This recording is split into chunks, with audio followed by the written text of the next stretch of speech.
ఏకగ్రీవ ఆమోదం. కులగణన తీర్మానానికి శాసనసభ ఆమోదం. ఓకే. బీసీల సామాజిక ఆర్థిక విద్యా అవకాశాల కోసమే సర్వే. పాలితులుగా ఉన్న వారిని పాలకులను చేయడమే లక్ష్యం. 1% ఉన్న వాళ్లకు బాధ ఉంటుంది. సీఎం రేవంత్ రెడ్డి. బలహీన వర్గాలకు భవిష్యత్తులో సప్లాన్ తెస్తాం. Deputy CM Bhatti. అభ్యంతరాలు చెబుతూనే బీఆర్ఎస్ సంపూర్ణ మద్దతు ఇచ్చింది. తీర్మానంపై చర్చ అనంతరం సభ ఏకగ్రీవంగా ఆమోదం తెలిపింది. కులగణన తీర్మానానికి తెలంగాణ శాసనసభ ఆమోదం తెలిపింది. రాష్ట్రంలో సమగ్ర కులగణన సామాజిక ఆర్థిక ఇంటింటి సర్వేను శుక్రవారం మంత్రి పొన్నం ప్రభాకర్ సభలో తీర్మానం ప్రవేశపెట్టారు.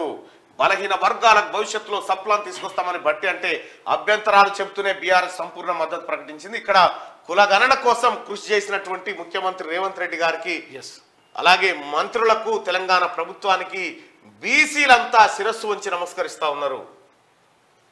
ఇది ఎప్పుడో చేయాల్సిన కథ. ఈ బీసీ కులగణన కాకుండా అడ్డుకున్నది సర్దార్ వల్లభాయ్ పటేల్ అనేది సామాజిక మాధ్యమాల్లో ఉన్నటువంటి అంశం.